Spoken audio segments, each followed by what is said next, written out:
Target यहाँ पे था, प्राइस हमारा यहाँ पे था, एकदम से इस जगह से मतलब एकदम से वक्त बदल दिया, जज्बात बदल दिए, जिंदगी बदल दी।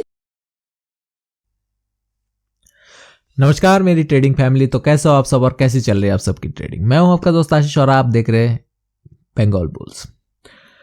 तो ये हमारा फाइनेंशियल सफर का आज है हमारा 8वां हफ्ता या 8 वीक जो चल रहा है अभी, और देखते हैं कि इस हफ्ते हमने प्रॉफिट क्या या लॉस, सब कुछ आपके साथ डिटेल में शेयर करूंगा। तो वीडियो के अंत तक जरूर बने रहिए, और हाँ, आपने अगर सब्सक्राइब नहीं किया तो प्लीज़ सब्सक्राइब कर दीजिएगा और वीडियो को लाइक कमेंट भी कर दीजिएगा। देखिए ये सब आपके लिए ज़रूर फ्री है, पर इन सब चीज़ों से मुझे काफ़ी ज़्यादा मोटिवेशन मिलेगा, तो मैं जो है और वीडियो लाने की कोशिश करूँगा।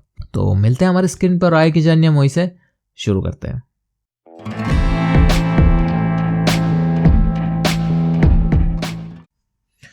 ओके ट्रेडर्स, तो शुरू करते हैं कि एनालिसिस से हम शुरू करते हैं कि क्या हमने एनालिसिस किया था इस हफ्ते और कैसे हमने जो है ट्रेड को एग्जीक्यूट किया था। सबसे पहले समझ लेते हैं कि हमने एनालिसिस कैसे किया था। यहाँ पे सिंपली आप देखेंगे प्राइस जो था, ये मैं 1 आवर का कैंडल यूज़ कर रहा हूँ, तो क्योंकि मैं एज अ वीकली ट्रेड लेता हूँ तो यहाँ पे मैं 1 आवर का कैंडल यूज़ कर रहा हूँ। तो यहाँ पे अगर आप देखोगे, यहाँ पे जो है बाजार एक जो चैनल के अंदर घूम रहा था, यहाँ पे एक चैनल के अंदर बिंदास घूम रहा था, किसी तरीके का कोई प्रॉब्लम नहीं आ रहा था। तो हमने यहाँ पे क्या ट्रेड लिया वो देख लेते, क्या एनालिसिस किया। सबसे पहले ट्रेड हमने यहाँ पे एग्जीक्यूट किया था इस एरिया के आसपास, और जब ये ब्रेकआउट और रिटेस्ट होने के बाद एग्जीक्यूट किया था। लेकिन सिर्फ पर क्या हमने इस पर सिर्फ ब्रेकआउट और रिटेस्ट एनालिसिस किया था? जी नहीं, बिल्कुल नहीं। बहुत सारी चीज़ें हमने एनालिसिस किया था, मैं आपको दिखा देता हूँ। सबसे पहले यहाँ पर अगर आप एक डंडी जैसा कर दोगे तो ये कहीं ना कहीं एक फ्लैग एंड फोल्ड पैटर्न जैसा दिख रहा है। यहाँ पे अगर देखोगे तो ये कहीं ना कहीं एक फ्लैग एंड फोल्ड पोल जैसा दिख रहा है। सबसे पहले एक मतलब देखा जाए तो एक बुलिश साइड में है तो ये बुलिश प्राइस एक्शन पैटर्न है, और बेरिश साइड में तो बेरिश प्राइस एक्शन पैटर्न है। सबसे पहला पॉइंट तो हमारा ये था। दूसरा पॉइंट हमारा था, हमने जो है ये जो ट्रेंड शुरू होता है इस जगह से यहाँ तक हमने फिबोनाची ड्रॉ कर दिया था। तो यहाँ पर अगर चेक करोगे तो ये 61% के आसपास एग्जैक्ट यहाँ से जो है रिवर्स लेके ऊपर की तरफ गया था, कहीं ना कहीं रिट्रेसमेंट लेके ऊपर की तरफ गया था। दूसरा पॉइंट हमारा यही था एनालिसिस पे। 2 पॉइंट हो गया। 2 पॉइंट ऑब्जर्व करने के बाद तीसरी जब एंट्री लेने की बारी आई तो हमने यहाँ पे देखा कि भैया गैप अप ओपनिंग दिया। सबसे पहले तो यहाँ पे देखा गैप अप ओपनिंग दिया, उसके बाद बाजार नीचे आया, एक रिटेस्ट लिया और कहीं ना कहीं बाजार घुमा है यहाँ पे। और जैसे बाजार घुमा, हमने इस हाई को जैसे ब्रेक हुआ यहाँ पे इस कैंडल पे जैसे सस्टेन किया, इस कैंडल को हमने यहाँ पे एंट्री ले ली। तो ये बुलिश साइड में हमने एंट्री ले ली। एंट्री मैं बता दूंगा आपको, बस एनालिसिस आपको बता रहा हूँ। तो यहाँ तक था हमारा टेक्निकल एनालिसिस। 3 पॉइंट हमने यहाँ पे देखा। सबसे पहला पॉइंट हमने देखा कि हमारे पास एक बुलिश प्राइस एक्शन पैटर्न हमको मिल रहा है। दूसरा पॉइंट जो है फिबोनाची का जो 61% गोल्डन एरिया बोलते हैं, जिसको हम लोग गोल्डन रेशो बोलते हैं, वहाँ से जो रिट्रेसमेंट लेके ऊपर की तरफ गया है। 2 पॉइंट हो गया। तीसरा पॉइंट जो है यहाँ पे ब्रेकआउट और रिटेस्ट। 3 पॉइंट हो गया। 3 पॉइंट बहुत होते हैं।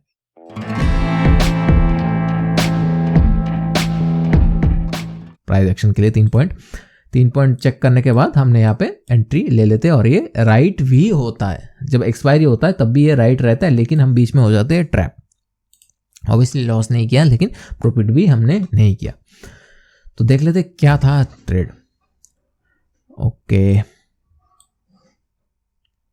ओके ट्रेडर्स, तो अब देख लेते हैं ट्रेड हमने एग्जीक्यूशन किया, मतलब क्या क्या ट्रेड हमने एग्जीक्यूशन किया था। यहाँ पे हमने पिरामिडिंग स्टाइल यूज़ किया था, जैसे हम हर हफ्ते करते हैं, क्योंकि एज ए मनी मैनेजमेंट भी जरूरी है, क्योंकि एज ए पोजिशनल ट्रेडिंग है तो कहीं ना कहीं आपको गैप अप गैप डाउन ये सब भी सर्वाइव करना होता है, तो मनी मैनेजमेंट बहुत ज़्यादा ज़रूरी हो जाता है। तो सबसे पहले हम जो है 21,300 का एक स्ट्राइक प्राइस पी जो हमने यहाँ पे शॉर्ट करते हैं। इस जगह पे जब प्राइस आता है तो यहाँ पे हमने पी शॉर्ट करते हैं। ऑब्वियसली हेज पोजीशन रहता है हमारा, तो यहाँ पे मतलब कुछ क्वांटिटी, कम क्वांटिटी हम शॉर्ट करते हैं, बहुत ही कम प्रीमियम हम मतलब वो करते हैं, सेल करते हैं। जैसे ये थोड़ा सा राइट हुआ, इसको मैं थोड़ा सा जूम इन कर देता हूँ। ओके यहाँ पे अगर आप देखोगे, आई थिंक दिखाई दे रहा है। एक मिनट, थोड़ा सा मैं चार्ट को डिप कर देता हूँ।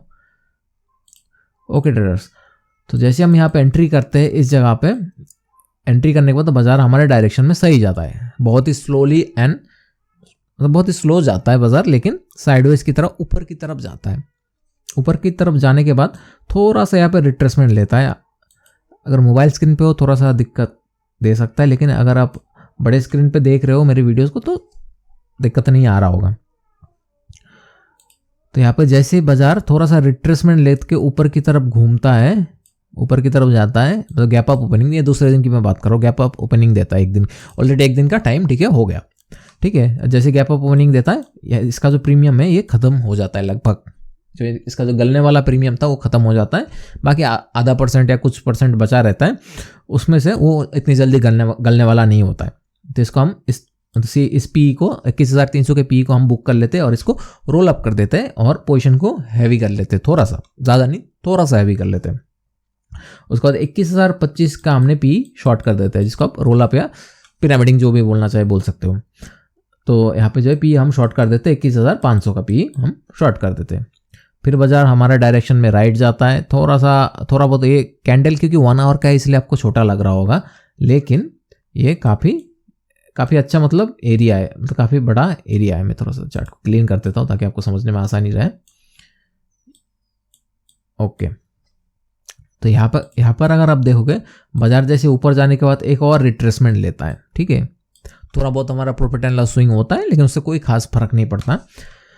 और जैसे ही यहाँ पे बाजार नीचे आने के बाद दोबारा छोटे टाइम फ्रेम पे ऊपर की तरफ मूव मतलब कैंडल बनाता है, तो हमें मिल जाता है तीसरी एंट्री। दूसरे जो हमने 21,500 का हमने पी शॉर्ट किया था, मतलब 21,500 का जो हमने पी शॉर्ट किया था, उसमें भी प्रीमियम लगभग खत्म हो जाता है। जैसे ये घूमता है ऊपर की तरफ, इस तरीके से हमने यहाँ पे जो एक और एंट्री करते हैं, इसमें हमने फाइनल क्वांटिटी हमारा ऐड कर देते हैं, क्योंकि ऑलरेडी एक्सपायरी भी नज़दीक आने लगा था, 2 दिन या 3 दिन बचा था, तो ये हम यहाँ पे एंट्री कर देते हैं। बाजार ऊपर की तरफ जाता है, सस्टेन भी करता है, प्रीमियम भी लगभग, आईवी भी ड्रॉप होता है, प्रीमियम भी लगभग गल चुका होता है और टारगेट के बिल्कुल नज़दीक होता है।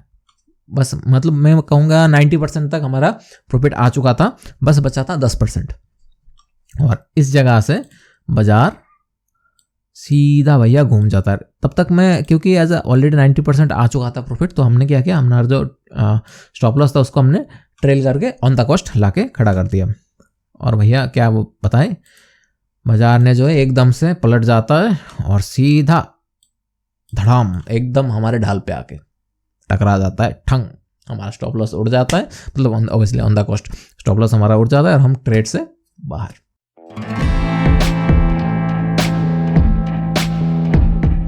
तो भाइयों देखा कि कितना ज़्यादा खतरनाक केस था इस हफ्ते।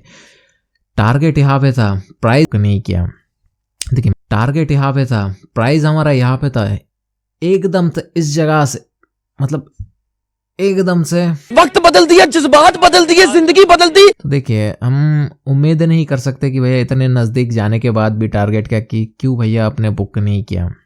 देखिए मैं ऐसे अगर करता रहूँगा तो कहीं ना कहीं डिसिप्लिन जो है कहीं ना कहीं ख़राब होने लगेगा कि हाँ, जैसे अगली बार भी जब मैं ऐसे आऊँगा तो मेरे अंदर कहीं ना कहीं डर लगेगा कि पिछली बार भी ये हुआ था तो अब मैं बुक कर लेता हूँ। अगर मैं मान लेते कि इस बार मैं बुक कर लिया, चलो इस बार मैंने जो है मेरे 90% प्रॉफिट में बुक कर लिया, टारगेट में बुक कर लिया, लेकिन हुआ तो ब्रेक तो हुआ ना, डिसिप्लिन भले ही थोड़ा सा ब्रेक हुआ, लेकिन थोड़ा बहुत डिसिप्लिन ब्रेक तो हुआ ना भाई। अगली बार जब अब इससे भी थोड़ा ज़्यादा देगा मार्केट, तब आप नहीं रह मतलब टिके नहीं रह पाओगे। अभी मान लेते कि 90% इस हफ्ते प्रॉफिट आया था और वहाँ से जो है बाजार घूम गया और हमारा जो है क्या बोलते हैं टारगेट नहीं बुक कर पाए हम, मान लेते हैं चलिए 90%। अगली बार क्या होगा, जब ये 90% में भी नहीं आएगा ना, 85% पे भी आएगा ना, तब भी आपको डर लगने लगेगा, पिछली बार भाई गिरा था मैं बुक कर लेता हूँ। तो ऐसे करते करते जो हैबिट जो है ना ख़राब होने लगता है, समझ रहे हो चीज़ को, डिसिप्लिन जो है ख़राब होने लगता है। तो इसीलिए मैंने जो इसको बुक नहीं किया। हाँ भले आप ट्रेलिंग स्टॉप लॉस यूज़ कर लीजिए, उसमें कोई दिक्कत नहीं है। मैं मानता हूँ मैं भले जो ऑन द कॉस्ट से ज़्यादा ट्रेलिंग नहीं करता हूँ, ट्रेल नहीं करता हूँ। क्योंकि इसमें देखिए एज ए ऑप्शन सेलिंग में MTM जो है ना काफ़ी ज़्यादा स्विंग करता है, बहुत ज़्यादा ऊपर नीचे स्विंग करता है देखा जाए तो, मतलब MTM जो बहुत ज़्यादा स्विंग करता है, थोड़ी देर बाद सेटल हो जाता है। इसीलिए जो मैं जो है ऐसे नहीं करता हूँ कि हाँ 1% बुक हो गया थोड़ा सा और बुक, ये देखिए एज ए नॉर्मल कन्वेंशनल जो हमारा ट्रेडिंग है उसमें चलता है ये हम कि भैया चलो 50% हमें आ गया, वहाँ पे मैं अपना स्टॉप लॉस को ट्रिल कर देता हूँ, फिर जो है थोड़ा सा और ऊपर गया फिर मैं थोड़ा सा ट्रिल कर देता हूँ, क्योंकि उसमें जो है आप डायरेक्शन को प्ले कर रहे हो सीधा, इसमें आप सीधा डायरेक्शन को नहीं प्ले कर रहे हो, यहाँ पे आप time value plus direction play कर रहे हो। तो कई बार ऐसा आएगा कि मार्केट घूमेगा, लेकिन जो है सॉरी और भी ग्रिक्स होते हैं, आईवी वगैरह भी होता है, आईवी तो सबसे ज़्यादा इंपॉर्टेंट होता है इसमें, कैसे भी सिचुएशन आएगा मार्केट आपके खिलाफ जा रहा होगा, लेकिन आईवी गिरने की वजह से आप प्रॉफिट में रहोगे। तो इसीलिए जो ये ऑप्शन ट्रेडिंग है थोड़ा सा अलग हो जाता है जो हमारा नॉर्मल ट्रेडिंग से, राइट। उसमें हम ऐसे ट्रेल करते हुए जा सकते हैं, लेकिन ऑप्शन ट्रेडिंग में ट्रेल कर सकते हैं, लेकिन बहुत ज़्यादा मतलब बहुत उसके साथ साथ नहीं चल सकते ट्रेल करते हुए। क्यों? क्योंकि एमटीएम स्विंग कई बार आपको ऊपर नीचे होएगा और आपका इजीली स्टॉप लॉस हिट हो जाएगा। जहाँ पे आप मान लीजिए एक बड़ा प्रॉफिट बुक कर सकते थे, वहाँ पे आप जो है एक छोटे से प्रॉफिट में निकलोगे, या मतलब ऑन द कॉस्ट या कुछ भी जैसे भी बोल लो निकलोगे। तो इस हफ्ते का जो इस वीडियो का जो मेन पॉइंट यही है कि हाँ, भले 90% पे आया, मतलब टारगेट हमारा 90% पे आया, लेकिन 100% पे नहीं आया टारगेट। मानता हूँ बिल्कुल नज़दीक था, लेकिन घुमा नज़दीक से पहले बाजार, इसलिए हमने जो है सिर्फ on the cost stop loss लेके हम आउट हो गए। यहाँ पे स्क्रीन पे आपको प्रॉफिट एंड लॉस शो हो रहा होगा। तो ये कोई 3-4 हज़ार ये प्रॉफिट नहीं है, ऑन द कॉस्ट ही होता है। तो बेसिकली ठीक है, इट्स ओके। इतने टाइम से अगर इतना झेल रहे तो एक हफ्ता और भी झेल लेते हैं, कोई नहीं। अगले हफ्ते भी हमें ज़रूरी नहीं कि अगले हफ्ते भी हमें मतलब प्रॉफिट हो या लॉस हो, बिल्कुल प्रॉफिट भी हो सकता है, लॉस भी हो सकता है। दोनों एक्सेप्ट करने के लिए आपको रेडी रहना होगा और मुझे भी रेडी रहना होगा। तो उम्मीद करता हूँ आपको वीडियो पसंद आया होगा, और लाइक कमेंट एंड सब्सक्राइब जरूर कर दीजिएगा। मिलते हैं नेक्स्ट वीडियो में, तब तक के लिए हैप्पी ट्रेडिंग।